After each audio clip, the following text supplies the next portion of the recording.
Welcome to another episode of the MMA Lock-Cast. I'm your host, Manpreet, aka MMA Lock of the Night, and your boy on Twitter at MMA LOTN. Man, it feels like forever since I had to drop that intro line for you guys, but I'm glad that we're back.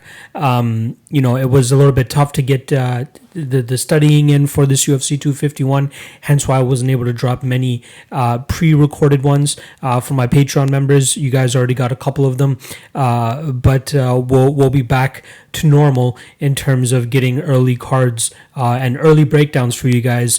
For that Wednesday card that's going to be coming up. So, stay tuned. In the next couple of days, I'll be dropping a couple breakdowns for that Cater and EA card. But you guys are here for UFC 251, stacked card, especially at the top. We got 3 title fights, and then we got 2 women's fights that are very, very intriguing to cap off that main card. Very, very excited for it. I can't wait. I'm getting together with my co-host of Combatosaurs, Tony. We're going to, make a bunch of food and just fucking chow down and just enjoy UFC 251 and finally come back from that 1 weekend break that we had from the UFC. But we're right back at it. We got 3 events in the span of 7 days or 8 days if you want to call it that, and then another one the week after that. So the UFC is really spoiling us, and I'm really, really excited for it. But let's before I get into UFC 251, let's quickly go over my last event, which was the UFC Fight Night, or UFC Vegas 4, I believe it was called, headlined by Dustin Poirier and Dan Hooker. Had a slightly losing event there, so let's start off with the losses first. I had 1 unit on the under 2.5 for Jordan Griffin and Yusuf Zalal at plus 140. That shits the bed. They took a little bit a safer of an approach than I expected them to, but it's all good. That's only 1 unit down.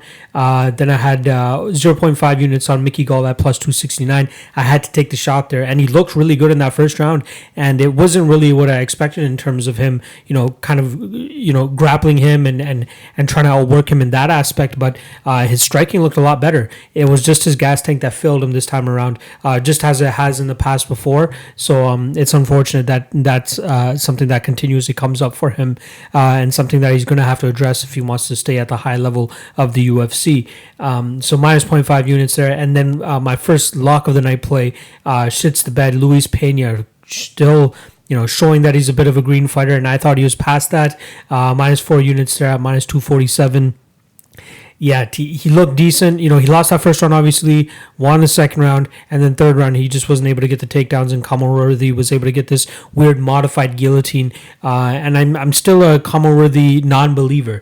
If he goes out there and fights another guy that I believe has a really good shot of beating him, I'm going to fade him. The only good that these, the win over Devontae Smith and this win over Luis Pena has done for him is that we're going to get a better line to fade him next time around. So I'm happy with that. I don't mind that. I don't think he's UFC level, to be honest. And comment if you're watching this. I apologize. I'm sure you're a great dude, but I don't think that you're, up to this level yet. But so that was a minus 4 units there. Let's get on to the winners. I had 1.5 units on Tanner Boser at minus 105. I was expecting him to go out there and absolutely danced around Philippe Lins for about 3 rounds, completely outpacing him, but it only took him a round, not even a round, to go out there and drop Philippe Lins with a beautiful combination and then finish him off. Beautiful work by Tanner Boser there. And then we had my other lock of the night play, 5 units at minus 300 on Brendan Allen. I'm happy to pay the juice on a guy like Brendan Allen, especially when he's fighting a guy like Karol Daukaus. And that fight was a little bit closer than I wanted it to be. However, Brendan Allen was still able to pull it out, so I'm happy for him. Plus 1.67 units on that bet. And we end the event at minus 2.4 units. And that brings us to UFC 251, which, in my opinion, is a very good card from top to bottom. There are a couple guys that are making their UFC debuts, and guys that some people may not know, but a lot of these matchups are set up to be fireworks. A lot of these matchups are set up to be very, very fun and entertaining. So I'm very much looking forward to them in that aspect. I only have 3 bets on this card. I'll probably only be sticking with 3 bets, so I don't mind it. It's kind of on the lower end of the scale in terms of activity on the betting side. But I like I like the spots I like, and I'm sure you guys will hear about them as I get further into this card. So, other than the top 3 fights, were obviously the title fights, we still have, Elizeu, Zaleski dos Santos versus Muslim Salikhov, Volkan Oezdemir against Jiri, Prochazka, Makwan Amirkhani, Leonardo Santos, who barely ever fucking fights. But yeah, there's a lot of names sprinkled throughout this card that I'm very, very excited for, and I can't wait to get into for you guys. So let's start off right at the bottom of the card. We got Martin Day versus Davey Grant. 8-3 Martin Day coming into this bout as his second UFC fight. He's had a couple fights that were, booked and then not booked, and then he came back, and now here he is fighting Davey Grant. He lost a split decision to Ping Yuan Liu. Very, very close fight, but we saw pretty much what we expected from him, which is, great striking. That was a fight you could say he arguably won too. It seemed like Ping Yuan didn't really want much to do with Martin Day on the feet. Anytime this fight would get near the ground game, he took his chance, and he wasn't the most successful there. I'm not really sure how the judges really scored that for him, but it is what it is. Wow, my mic just gave out on me a little bit. There we go, fix that. But yeah, Martin Day, great kicker, great striker, uses his distance very well too, moves very well too. In this fight against Davey Grant, he's going up against another striker.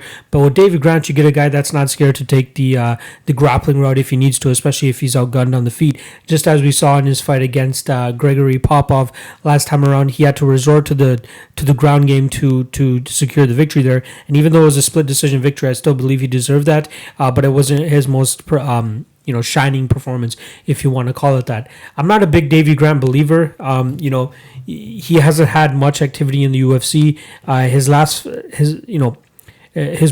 fight with Marlon Vera was in 2016, Damian Stasiak 2016, and they had roughly about 2 years off before he came back and got triangle choked within a minute by Manny Bermudez.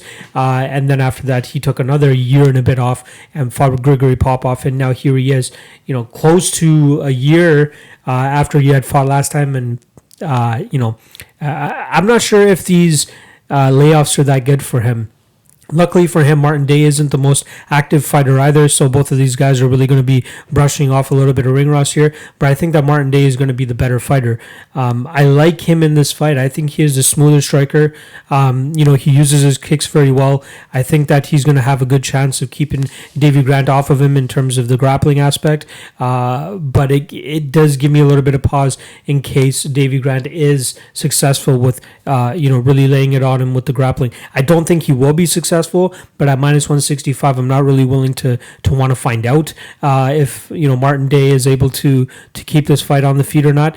But I am going to pick him to win. I think he's going to win by decision by just outpointing Davey Grant on the feet, and we see Martin Day come away with the victory. Next up, we got Vanessa Melo versus Karol Rosa. Vanessa Melo, she's just going to be absolutely outgunned in this fight, and the betting line absolutely shows why. She is a plus 205 underdog, while Karol Rosa is minus 245. Karol Rosa showed great stand-up in her last fight against Lara Procopio. I just wanted to make sure I got that name right. But Karol Rosa, a girl that was booked and unbooked and booked and unbooked and booked and unbooked to fight Julia Villa. And luckily for her, that would not be a good fight to take. Julia Villa, as we've seen, has been on an absolute tear as of late. She's a top prospect in this division, and I thought that this would be a very bad matchup for Karol Rosa if she were to take that fight. Luckily for her, she's fighting pretty much a human punching bag in Vanessa Melo. I think that Rosa is going to show off her good stand-up technique for that 135 division.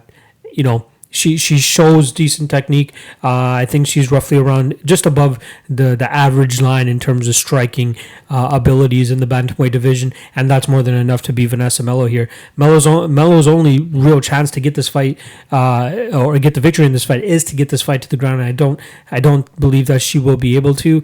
A 10-7 fighter is just kind of cringeworthy that she's even in the UFC at this point. But I'm not really sure. She put together a solid, record before she came to the UFC. 5 straight victories, one of them being over women's pioneer in Jan Finney. But once she came into the UFC, decision by Irene Aldana, and decision by Tracy Cortez. And those are tough girls to go up against. And unfortunately for her, Karol Rosa is another tough girl to go up against. I'm not willing to pay the lock of the night minus 245 money on Karol Rosa, but I think she should be heavily favored in this fight, and rightfully so. And I expect her to fully go out there and outpoint Vanessa Melo on the feet en route to a decision victory. Next up, we got Zhalgas Zhumagulov versus Raulian Paiva. This is another fight. Zhumagulov is making his UFC debut here, but the guy is highly tested.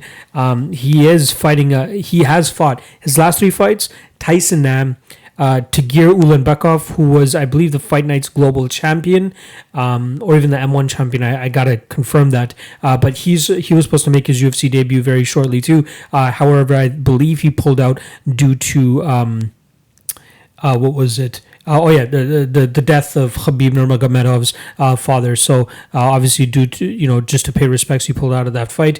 So he beat him. And then he just beat, even by split decision, he beat Ali Bagautinov in his last fight. So he has a very solid stretch of fights in his last 3. And here he is coming in against Raulian Paiva, who's on a little bit of not really a streak, but he has gained some momentum, especially after knocking out Mark De La Rosa back in February. And unfortunately, in front of Mark De La Rosa's hometown crowd. But I like Paiva's length and his striking here. His kicking is very, very impressive too, and I think that's going to give Zhalgas a little bit of issues here. I think he's going to find it hard to close the distance and really get his striking game going, whereas Paiva, on the other hand, is actually going to be able to, pick him apart on the feet, land the shots that he needs to, and get out. He's a very, his size 5'8", 69.5-inch reach for a 125er is very, very impressive. Zhalgas is starting at 5'5". We don't really have a reach on him right now, just due to the fact that it's his UFC debut, but I'm sure we'll get that question answered for us on Saturday night. Regardless, I think that Paiva is just slowly coming into his own. It's unfortunate that he started off his UFC career with 2 losses to Kai Kara-France, which was a very close decision, and it could have easily gone his way if that fight was anywhere else other than Australia. And then he lost that other fight to Rogerio Bontorin just due to a cut. It was a very, very nasty cut, but it's a very shitty way for him to get a loss on his record, especially when you added 18-2 record going into that fight. Now he's 18-3 or 19-3 after he had finished Mark De La Rosa. Very, very impressive fighter. Even as a win over Iliard Santos, for hardcore MMA fans, even though Santos never fought in the UFC, you guys know how high level of a fighter he is. 32-14-1 going into that fight against Paiva, whereas Paiva was 16-1 going into that fight. Paiva, just a great striker. I think he's going to have the upper hand on the feet here. No pun intended. I like Paiva to win this fight. I'm going to say by decision. It should be a very, very entertaining fight and a dark horse fight of the night too. All right, Marcin Tybura versus Maxim Grishin. This is a fight, another unknown fighter or UFC debutant coming 37-2, 30 wins, 7 losses, 2 draws, I believe draws. And 2 of those draws being to Smelino Rama and Jordan Johnson from the PFL. You guys know what PFL has with their pre-finals fights. It's always these weird rules that they have. If it goes to a decision after 2 rounds, whoever won the second round or first, I don't even remember. But whoever wins one of those rounds ends up getting the nod and gets to move forward, but they get a draw on the record. So it really fucks up the records, in my opinion. But regardless, he was fighting in the PFL. Very, very impressive record. But look at some of the names that this guy has fought over his career. Magomed Ankalaev was his last loss in 2016. He's fought Joaquin Christensen, who's a former UFC fighter, Ray Lopez, Rodney Wallace, Sokoju in a kickboxing fight, Trevor Prangley. He's fought Alexander Volkov and beat him. Baga Agaev is another fighter that he lost to early on in his career. There's his name, or his record is just littered with a bunch of names that are very, very impressive. But I'm happy to finally see him in the UFC. Unfortunately, that's a little bit on a short notice, but I think that this is a perfect matchup for him to come in here and get a solid win in his UFC debut. Normally he is a light heavyweight, so he is going up in weight to fight Marcin Tybura here, but I don't think it's going to be too hard of a fight for him, or too hard of an adjustment for him to come in and fight Tybura. Tybura, decent fighter, is coming off a decision victory over Sergey Spivak last time around, but before that he got knocked out twice by Shamil Abdurakhimov and Augusto Sakai. And Grishin has punching power, so he could definitely, hurt Tybura on the feet and make it a difficult night for him. But Grishin isn't a small light heavyweight either, so he should be able to acclimate to heavyweight here pretty easily. Marcin Tybura himself isn't the biggest heavyweight either. Last weighed in at 246 pounds, 6'3", 78-inch reach. Whereas Grishin, on the other hand, I just wanted to confirm the numbers, but I believe he's roughly around the same 6'3", 76-inch reach. So it's not like Marcin Tybura is going to be a fucking Goliath, and they're against him. They're roughly going to be the same size, and I think that Grishin is just more experienced, has the better technique overall, and is just a better overall fighter too. So I'm going to go with Grishin here to win this by decision, but I wouldn't be surprised if he goes out there and actually gets a finish as well too.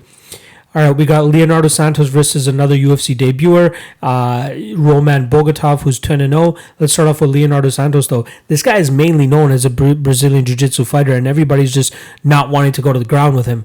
However, he has knockout finishes over Kevin Lee and most recently Stevie Ray, and probably one of the most beautiful KOs that we've seen as of late. I really like Leonardo Santos in this fight, as I believe that overall he's just a better fighter. His striking is obviously coming together, as we saw in his knockout last time around, but I think that's a lot more so of people just kind of overlooking his striking and just saying, okay, that Kevin Lee one, that was just a fluke. He's not going to knock out anybody again. Bang, he knocks out Stevie Ray. And obviously he had the Adriano Martinez fight before that, and won that fight by split decision. But with Roman Bogatov, we're talking about a guy that likes to initiate the grappling, likes to initiate the wrestling, and kind of impose his will on his opponents that way. I think that's going to be hard for him to do against Santos here, who, again, is probably going to be the better Brazilian Jiu-Jitsu practitioner here. And again, with his ever-improving stand-up, who knows what kind of Santos we'll see. And it's unfortunate that he hasn't been able to fight as often as he wants to, as I believe he poses a heavy threat to a lot of these fighters in that division. But this is a decent fight for him to just, get his feet wet. Hopefully he can start fighting more often, especially with this whole COVID thing going on too. A lot of fighters are able to have a quick turnaround, so maybe he can rack up a couple wins over the next couple months and really get establish himself in the division. But Bogatov 10-0, promising prospect, but I just think that Santos is going to be a little bit too much for him here. For him to be victorious, he's going to have to implement his wrestling, and if he does, he's putting himself pretty much in the jaws of the shark of Leonardo Santos with his jiu-jitsu. So I like Santos to win this fight. I'll probably take him to win by submission too, as I believe that, again, I think that Bogatov's only real chance to win this fight is to get this fight to the ground, but that's really where Santos thrives. So I'm going to take Santos to win this fight, probably by armbar or some sort of submission, but I like Santos to win this fight probably by second round. Like I said, second round submission. All right, Makwan Amirkhani versus Danny Henry. I love me some Makwan Amirkhani, but goddamn, his gas tank sucks. Last time around, we saw him fight Shane Burgos, and he got finished in the third round with less than 30 seconds left. But that was a fight where he needed to implement his wrestling to win that fight. He did decent in that first round, but after that, he kind of fell off a cliff, and Shane Burgos was just absolutely letting him up on the feet. I expect him to be just as aggressive with his takedowns as he was against Shane Burgos with Danny Henry. Luckily for him, I don't think that Danny Henry is as good as Shane Burgos, nor do I think that he's going to be able to piece up a Makwan or keep him away enough to really cause Makwan damage here or cause him harm. I like Makwan. His wrestling advantage over some of these fighters is just so massive. What are the odds on him?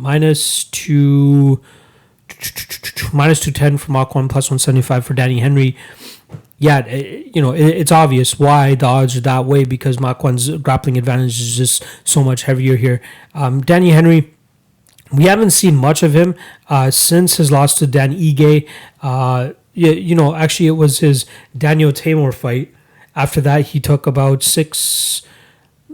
8 to 9 months off, and then he beat Hakeem Dawodu, and then after that he took a year off and then lost to Dan Ige after Ige absolutely rushed him and took him out of there. But this is a tough fight for him again. I don't expect Makwan to rush him and KO him that way, but I expect Makwan to go out there, wrestle him, and then pull off a submission within the first round or 2 rounds. I'm not a big Danny Henry believer. I don't think he's that talented. And I don't think the lack of cardio that Amirkhani shows is going to come into play here because I expect him to get this fight done within 2 rounds or so. So I like Makwan. Solid favorite, makes sense. I'm okay with that. But I'm not betting on him myself. I'd probably put him in a parlay. But yeah, I'm not betting him straight here. But I do like Amirkhani to win this fight by submission in the second round. Next up, we got Elizeu Zaleski dos Santos versus Muslim Salikhov. This is primarily going to be a stand-up fight. However, we have seen Zaleski take fights to the ground if he needs to. And we have seen Muslim Salikhov get tapped out by mainly a striker in Alex Garcia, which I believe was his UFC debut. But Elizeu Zaleski, he lost that fight in the 3rd round to Li Jingliang. Unfortunate loss for him there, but before that, he was really stringing fights together, really finding his own. He had lost to Nicholas Dalby early in his UFC career, then pulled off, 2, 4, 6, 7 straight victories over Akhmedov, who's, a very impressive fighter at this point in time. Keita Nakamura, Lyman Good, Max Griffin, Sean Strickland, Luigi Vendramini, and Curtis Millender. Great victories, great streak there. And then you ran into Li Jingliang. And then last time around, we did see him beat Alexei Kunchenko, which is a solid victory under his belt. And now he comes in against Muslim Salikhov as I believe the better grappler, jiu-jitsu player, but obviously his main go-to is his capoeira and his striking style. I think he's going to be in some trouble if he just mainly relies on that because I would give the slight advantage to Salikhov on the feet here, but at the current odds at plus 115 for Elizeu Zaleski, I don't mind the dog odds on him. I don't mind that small shot on the dog here, as I believe this fight should be like pretty much a dead even or even a slight favorite towards Zaleski dos Santos. I expect Elizeu to go out there and kind of just play on the feet for a little bit, try to get Salikhov into this false sense of comfort, and then go out there and blast a takedown, get this fight to the ground, and really put it on him that way. I don't expect him to get the tap out immediately. I don't think that Muslim is an absolute, I don't think he's like a complete slouch on the ground, but I do think he has some flaws there, and I think that we'll see Zaleski be able to exploit those flaws. So I'm going to say Zaleski dos Santos to win this fight by 2nd round submission, I like him as a dog here. Probably won't be betting him since I already have a dog play later on in this card. All right, next up we got Volkan Oezdemir against another UFC debutant, something that this card is littered with, but thankfully they are quality UFC debutants. This one is somebody that we've been waiting for to come to the UFC for a long time, especially in a division that needs it at light heavyweight, which is, slowly become a swamp town. There's like literally no talent there anymore. But thankfully we have Jiri Prochazka coming over from Risen, 26-3-1, very experienced, just like a debut earlier in the card in Maxim Grishin. But Jiri Prochazka, his last 3 fights, and say what you want about these guys being past their primes, but he went out there and did what he needed to do and got the finishes. Mohamed Lawal, Fabio Maldonado, and CB Dalloway all in Risen. I believe he's the Risen light heavyweight champion as well too. But he comes in with a stiff test of Volkan Oezdemir in a fight that could easily, if Jiri goes out there and makes a statement right off the bat, he could probably be within title contention with one more win after that. If he goes out there and beats Volkan, probably gets a top 5 opponent. If he beats that opponent as well too, easily a title shot. So this guy is on a fast track, especially, you can tell he's on a fast track strictly due to him fighting a guy like Volkan Oezdemir in his UFC debut. Volkan is coming off a pretty controversial decision in my opinion. I scored that fight for Alexander Rakic. He did beat him by split decision, and before that he knocked out Ilir Latifi. Good striker, heavy striker, solid leg kicks, as we saw the damage that he was able to do to Rakic. But I think he's going to have, he's going to have to lean on that a little bit more here in this fight against Jiri, who comes in with he's coming in as one of the bigger light heavyweights that the UFC has seen, 6'4", compared to the 6'2" of Volkan Oezdemir. So I think it's going to be interesting to see how Volkan deals with that size.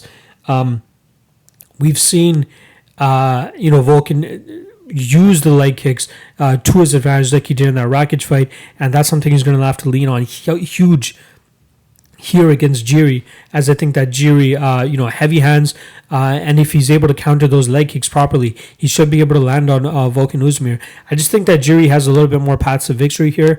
I think he could pull out wrestling if he needs to. Either guy can pull out the wrestling if they need to, as I believe neither of them are as amazing off their back as the other. But I think the most exciting way for this fight to go down is for it to be on the feet.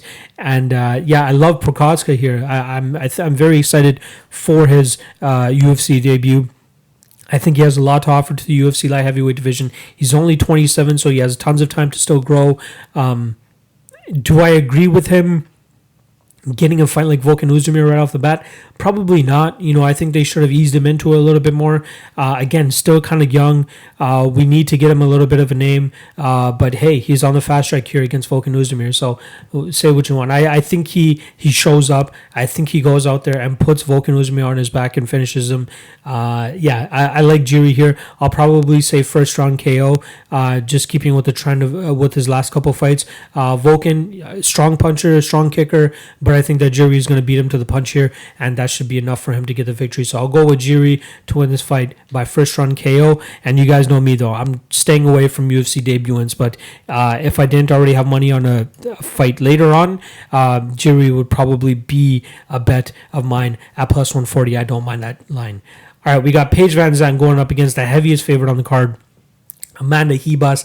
9-1 Amanda Ribas is coming into this fight on a 4-fight winning streak. Her only loss was to Poliana Viana, which was via TKO at Jungle Fight 83 back in 2015.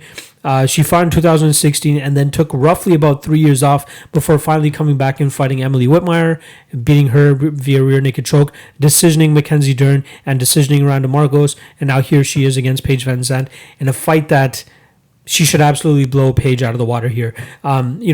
Big ups to Paige for even taking this fight, because I believe it's a very, very difficult fight for her. Everything that Paige is good at, Amanda Ribas is just that much better. If Paige wants to go out there and try to wrestle Amanda Ribas, I think she's going to be in some trouble with the jiu-jitsu. And if she tries to go out there and strike with her, I think she's going to be in for a rude awakening as well, with Amanda Ribas absolutely boxing her up on the feet.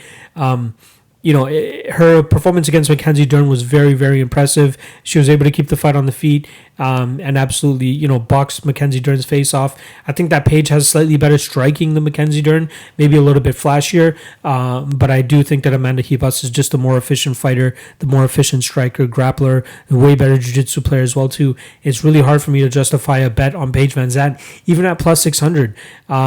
Still, I'm not going out there and parlaying a minus 900 favorite in Amanda Ribas here, but I think she should win this fight with the flying colors. There's not too much of a breakdown to do for this, as we all know. Paige is more of a glitz and glamour type of girl and not really a fighter. And I did tweet it out earlier. It's weird that her and Rose have the same record. They're both 8-4, but they're miles apart in terms of skill, as we saw, especially when they fought a couple years ago. So, I like Amanda Ribas. I wouldn't even be surprised if she gets the finish. I'll say second round rear naked. Actually, you know what? I'm going to say first round rear naked choke for Amanda Ribas. She really cements herself here over, skill-wise, this isn't a huge victory for her, because I believe, wins over Randa Marcos and Mackenzie Dern are way more impressive than a win over Paige VanZant, but people just know Paige more. So more eyeballs will be watching this fight. This will be a landmark victory for Amanda Ribas to finally, assert herself. And she's a little bit of a looker too, so I think that people tuning in to watch Paige are going to flip and be like, oh, this Amanda Ribas chick is really good. She just smoked Paige, and she's pretty spoken herself too, so maybe she might gain a little bit of marketing traction there as well too. So I think this is a good fight for Amanda Ribas, a solid victory under her belt, and she should continuously move forward, and she should be a little bit of a prospect, and slowly, assuming that role as contender slowly but surely in the strawweight division, but just continue to bring her up slowly. She's in no rush. She's only 26, so let's pump the brakes. Let's not feed her to the Wiley Zhangs or anything yet. But I think she has a bright future. So I'm going to take Amanda Ribas by first round rear naked choke. Rose Namajunas versus Jessica Andrade. I do have a bet here on Rose Namajunas. I got her at minus 193. She's roughly around that minus 200 mark on most websites. But this is a rematch. I'm very excited for this rematch. It's the first fight back for Rose since she last lost to Jessica Andrade. That was when she lost her title. But, big props for Rose Namajunas in that fight for actually going down to Brazil. Her opponent's pretty much home territory, and still being able to pull off a victory, and still having the female balls to get into the cage and actually fight a monster like Jessica Andrade, with the crowd fully behind Andrade. But she showed a great game plan in that fight. Her hands looked very well or looked really good. And anytime that Jessica Andrade did get her down, she was very active with her guard, and she was able to, put Andrade into some trouble, not really allow Andrade to really get off any big shots. That's kind of where Andrade really thrives, when she is able to get those shots off. Unfortunately for her, Rose was just too fast. Rose, she's able to get in and out with her shots, and she is just way faster than Andrade, which is why Andrade was pretty much missing on everything that she was throwing. She must be very happy as to Rose giving her the gift of holding on to that Kimura, which allowed Jessica Andrade to pretty much slam her on her head and capture that title in that fight. But 95% of that fight was Rose Namajunas completely outclassing Jessica Andrade. It was very much one-sided. She busted her up within the first couple minutes of that fight, just off of a jab alone. But it's hard for me to understand. Well, I guess you can understand why a fighter like Jessica Andrade was so thrilled when she was actually able to pull off the victory. But I think if a fighter like either Conor McGregor or I hate using Conor as an example, but he's the first one that really comes to mind. But like a Max Holloway or a Jose Aldo or even a Peter Yan or something, if they were in Jessica Andrade's shoes where they were getting lit up for a round and a half and then they just miraculously, slam KO'd their opponent, I don't know if they would be as happy or as ecstatic. Again, you got to give it up to Andrade. First title win. Obviously, the first one didn't go her way when she challenged Joanna Jędrzejczyk a couple years back. But now she comes in, gets torched up for a round and a half, and then pulls off the slam KO and gets a victory. It was very emotional for her, so I kind of understand it. But game plan wise and performance wise, you can't really be excited or be happy about your performance. You got absolutely outclassed. And luckily for Rose, she only has to do it for 3 rounds. I don't think she would have as much of an issue doing it for 5 rounds if that were the case. But I think the 3 rounds heavily favors her even more in terms of being able to completely outstrike and, less time, 10 minutes less of getting caught in something crazy by Jessica Andrade, who has power from minute 1 to 15 or minute 25, in my opinion. But Rose is just too fast. She's too slick. She's so technical. She's so good with her in and out movement. I watched that fight, their first fight back, maybe 2 or 3 times when I was researching this fight, strictly due to, the impressive nature of Rose's performance up until that slam. It was the thing of beauty. It was just like watching her almost sparring and not getting hit at all. It was insane. Like she ate 1 or 2 punches from Jessica Andrade, but there's nothing to the point to put her out again up until that slam. So it's tough for me to see a way that you can willingly go out there and bet Andrade. I did have Andrade. I bet her in that first fight, and it worked out for me, but I would never make that bet again. It's tough to say that you have a good basis to be like, okay, Jessica Andrade is worth the plus 170 line that she's currently at, especially since we have hard evidence of seeing them in the cage against each other last time around. So I like Rose in this fight. I do have a 2-unit bet on her at minus 193. The only thing that's kind of keeping me away from making it like a full lock of the night play is what her mental is going to be like going into this fight. It's something that's always been a little bit flimsy, and we don't know what to expect with Rose when it comes to her mental every now and then. But, big loss. she just recently had a family member or a couple family members pass away from COVID, so that might be something that's weighing on her mind. But you got to be careful when you're putting money on a girl like Rose, or at least the amount of money that you're putting on a girl like Rose. We don't know what we're going to see, but if we do see any shades of what we did in that first fight, Rose is absolutely going to blow her out of the water, which is why I thought, at least a 2-unit warrant is here at that minus 193, because I think she has a really good chance of winning this fight. So I'm going to go at Rose. I'll take her to win by decision, but I could also see her winning by late stoppage as well, too, because she is just absolutely piecing up Andrade for about 6 minutes before she got slammed on her head. So I'm taking Rose. I'll say decision to be safe, but I wouldn't be surprised if we saw a late finish for her too. All right, for the vacant bantamweight strap, we got Petr Yan versus Jose Aldo. This is a dream fight for people, who have been following both of these guys for the majority of their careers. Finally getting Petr Yan in the UFC, or Petr Yan in the UFC. He's been on a ridiculous streak, capping it off most recently with the win over Uriah Faber, where he stopped him. Not a lot of people can say they've stopped Uriah Faber, but Petr Yan is one of them now. Albeit an older Uriah Faber, but regardless, solid win over Jimmy Rivera before that. But that's one of the fights where we saw some chinks in the armor of a seemingly unbeatable Petr Yan. And if there's anybody that's going to be able to exploit that chink, it's going to be a guy like Jose Aldo. So let's start off with Aldo. It's been a long time since he's, had his featherweight strap. Then he finally came down to bantamweight. Lost a very close decision to Marlon Moraes. There is an argument that you can make for Aldo winning that fight, but in our deciding splits episode that we did after that UFC 245 card, we did come to the conclusion that Marlon Moraes did deserve to win that fight.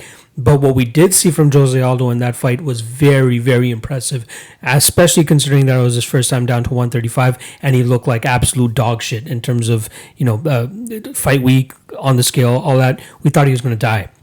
But he goes out there, shows a great cardio, or shows a great gas tank for, one rounds, 1, 2, and 3. Very, very impressive. And it seemed like he was still kind of there. He was whiffing on a couple shots in that third round, and I think that might be where Petr Yan is probably going to be able to separate himself from Aldo.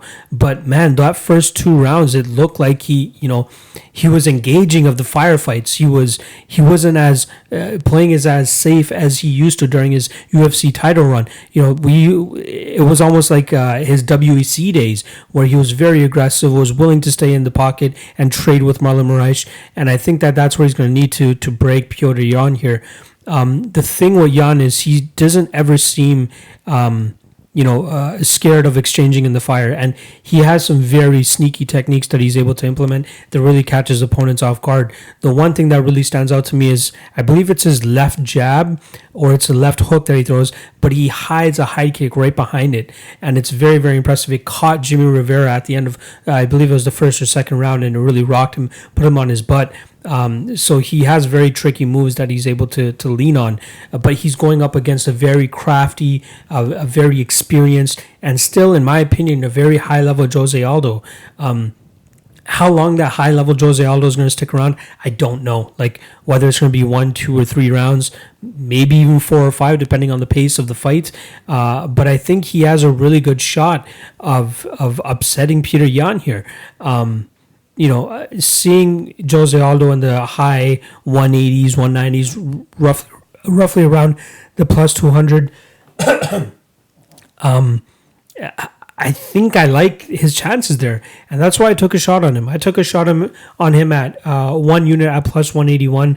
I think we saw the flaws in Petr Yan's game in terms of not being able to block leg kicks and not really, kind of neglecting the checking of leg kicks. And we can say what we want about Jose Aldo, never using his leg kicks, and pretty much every fight that he goes into, we're like, okay, this is the fight that he's going to use his leg kicks again. This is when it's going to come back. And I'm done with that. I'm done with saying that he is going to use, or he's going to rely on his leg kicks as much as he used to. But I still believe that he will throw them here and there, and that should be enough to open up the rest of his game. And He's still sharp. He's still fast. He will be able to put pressure on Petr Yan, and it's going to be something that Yan hasn't felt before. And I think people are too early in writing off Jose Aldo, just as they were too early in writing him off when he fought Jeremy Stevens, and when he fought Renato Moicano. He still went out there, still got the victories, and still showed that he's a bad motherfucker. And he could still do that here against Petr Yan. I'm a huge Yan fan, and I hope he wins, because there's nothing more that I would love to see for him to reign that bantamweight division for a long time, because he's a very entertaining fighter as well too. But I think Jose Aldo has a very good chance of springing the upset. His striking is just as good as Yan's. I don't think Yan's going to go out there and try to wrestle Aldo, and Aldo has great takedown defense regardless, so I don't think that's going to be too much of a problem for him. Yan's going to have to stay on Aldo just like Max Holloway did. Max gradually increased his output as the fight went on, and it really sucked it out of Jose Aldo. Is Yan going to be able to do that? I don't know. He is capable, in my opinion, but I think that the line is just a little bit too wide here. I think Petr Yan should be closer to a -150, -160, as I think that Aldo's skills have not diminished as much as most people are thinking that they have. He's still competing at a high level. He has never had a gimme fight. Even since he lost to Conor McGregor, all of his fights have been against guys that are coming up or on really good winning streaks. Jeremy Stevens, say what you want about him being a below 500 fighter in the UFC, but he was on a really good streak, and a lot of people, I believe he was the favorite going into that fight too. So a lot of people are still overlooking Jose Aldo. It seems Renato Moicano was on a big streak, was a slight favor over Jose Aldo.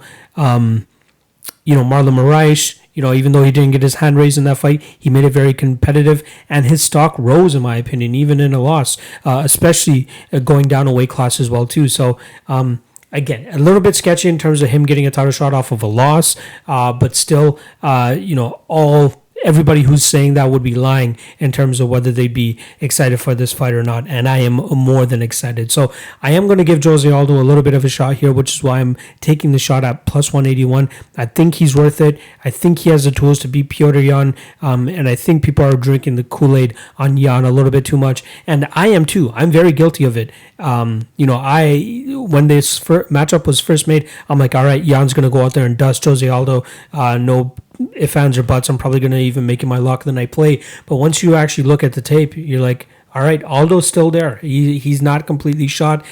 He still has the skills. He's still only 33. Like, what the fuck? This guy just does not age. It's crazy. So he could still be in his fighting prime, and that could be enough to upset Petr Yan here. So I'm not confident in playing Petr Yan at -200, minus whatever he's going to be at, but +181. Up to +150, +160, I'd probably, actually, you know what, +160, +170 is roughly up to where I would take the shot on Jose Aldo. So yeah, I'm taking Aldo to win this fight. I'm going to say by maybe third or fourth round stoppage, maybe third round stoppage. I could see him winning a decision too if he's able to pace himself, but we did see him really, engage in firefights. I feel like that might impact his cardio a little bit in that fourth and fifth round, but I think he has all the tools to win this fight, so I will take Aldo, but my heart wants Petr Yan to win. I love that guy. I think he's very, very skilled, and I think he could have a long reign as champ, but man, if you're giving me these odds, I'm going with Jose Aldo here, so I'll take Aldo. You know what, I'll say to win by decision. All right, the second title fight of the night, we got Alexander Volkanovski versus Max Holloway.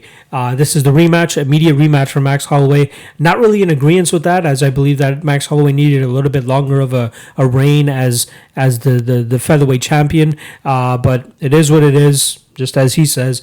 And here we back are against Alexander Volkanovski in an immediate rematch. They fought about 7 months ago. And Volkanovski won that fight clean, in my opinion.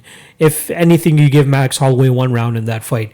But we saw with the game planning of Volkanovski and his team that he's a very, very smart fighter, very efficient fighter, goes out there, implements the game plan, and gets the victory. Hence why he's 21-1. His only loss in his MMA career was his fourth fight, where he lost via head kick and punches in the third round. But since then, he's just been on an absolute smashing record. Since coming into the UFC, wins over Yusuke Kasuya, Mizuto Hirota, Shane Young, Jeremy Kennedy, Darren Elkins, Chad Mendes, Jose Aldo, Max Holloway, and here we are again for Max Holloway again. It's hard for me to see what Max Holloway is going to do differently this time around. When you have a game plan centered around leg kicks, especially when you're fighting a guy that's as lanky as Max Holloway, it's a little bit easier for him to go out there. I don't know what Holloway's really going to do to combat that type of game plan. It's not like he can go out there and be like, okay, I'm just going to work on my reaction time and try to check the kicks quicker or get out of the way so the kicks don't land on me. Try doing that for 25 minutes against a quick and explosive fighter like Alexander Volkanovski, and he hides it very well too sometimes. He'll throw that left hook and then throw the leg kick. Or the one combination I really like that he throws is the inside leg kick, get his opponents off balance a little bit and come back over with the left hook and land another shot there too. He's just such a talented and well-educated fighter that he knows what he needs to do to get the victory in every single fight. And again, you got to give kudos to his coaches, Eugene Behrman and those other guys over there. He even had Brad Riddell in his corner for that fight. But he's a very impressive fighter. He's very efficient. He's super quick. He throws with a lot of power. And the one thing is he kind of has a little bit of disdain for Max Holloway's power, in a sense. Like, he doesn't care to be in the pocket and throw a couple shots because he knows whatever Max Holloway throws at him, he's not really going to land as much. Max Holloway is not like a one-punch knockout guy. He's an accumulative damage type of guy. And for him to really have that type of one punch power to hurt Volkanovski, I don't think he's going to have that. Holloway's just going to have perfect timing, perfect precision, perfect speed, everything to be able to hurt Alexander Volkanovski with one punch. And the low likelihood of that happening is what makes Alexander Volkanovski so confident, in my opinion. I think he can just go out there and use the exact same game plan and beat Max Holloway, but knowing how intelligent his coaches are and how he is, they might go in there with a different type of game plan. But when you go out there and just absolutely beat up the lead leg of your opponent, it renders them slightly less defensive, especially when they have to resort to their secondary stance. Max Holloway, obviously an orthodox fighter, but had to resort to being a southpaw for the majority of that fight just because his lead leg was getting chewed up. And then when he's resorting to that, to that secondary stance, Alexander Volkanovski has a ton of more options to aim for, and the probably the best one being that other lead leg. Now, when you're in the southpaw position, your right leg is the forward leg. He's more than welcome to go in there and beat that one up too. So it's just harder for Max Holloway to really generate any power, or even move around, or even be confident enough to throw anything, because he's kind of just like, okay, I gotta block this leg kick that's coming my way. But Volkanovski just does such a good job of disguising it that's going to come regardless. So, I could see Volkanovski trying to go out there and use maybe a grappling heavy game plan if he wants to switch it up a little bit. But I would be concerned a little bit about Max Holloway's jiu-jitsu. I'm not saying he's the greatest jiu-jitsu guy out there, but that's just opening up a little bit more of a finishing opportunity for him, something that he might be able to catch Volkanovski in, but I don't think he'll be able to do that either. I truly think that Volkanovski is the top featherweight in the world right now. I think it's going to be really hard for anybody to dethrone him. Yeah, it's going to be really, really tough for anybody to beat Volkanovski. And that's why I think that, him and somebody else who's fighting in the main event are just going to be long-reigning champions in their division, just due to, he's not the most exciting in terms of like going out there and getting KOs or flashy submissions or anything like that. He is an efficient fighter. He goes out there, sticks to the game plan, gets the victory by any means necessary. But even if that's just sticking to your game plan, it is what it is. So I hate using that term against Max Holloway here, especially when I'm picking Volkanovski to win this fight again.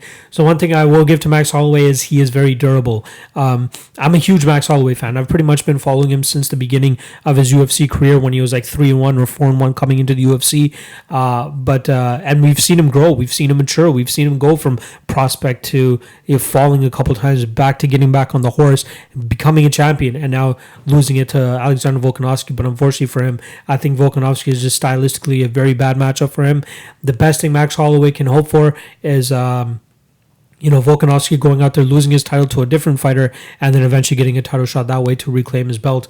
But I don't see that happening. I think Volkanovski is going to go out there, putting on another great performance. Again, I believe it will be centered around the leg kicks, because I don't think that you can really change everything overnight in terms of addressing leg kick defense. But I think that Volkanovski will be successful pretty much the same way he was in the first round. And I think he's more than deserving of that minus 220 line that he's currently at. But yeah, I like Volkanovski to win this fight. I'll take him by decision, as I do believe that Max Holloway is quite durable. All right, we got the main event now. Kamaru Usman versus Jorge Masvidal. We were supposed to get Kamaru Usman against Gilbert Burns. Burns tests positive for the Rona. In steps Jorge Masvidal, hopefully getting the money that he wanted, because this probably will be the last time that he gets leverage with the UFC in terms of saying, okay, pay me this money because I'm worth this money. I don't think they're going to be, or he's going to be allowed to say that anymore after he goes out there and takes this ass whooping from Kamaru Usman.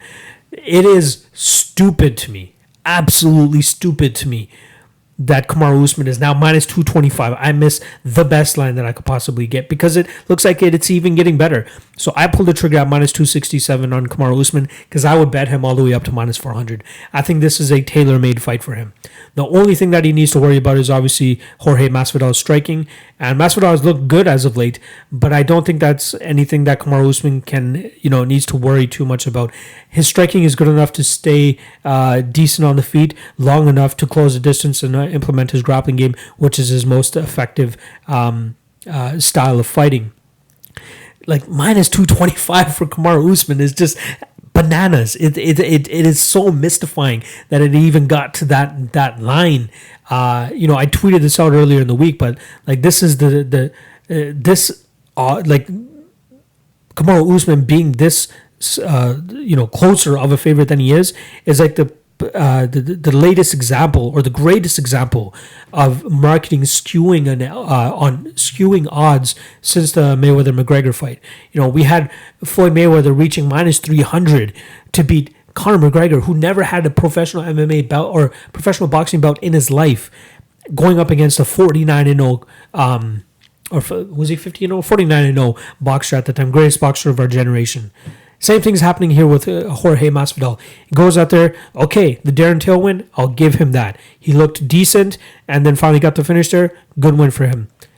Ben Askren, if he misses that flying knee, that fight's more than likely a 30-27 Ben Askren.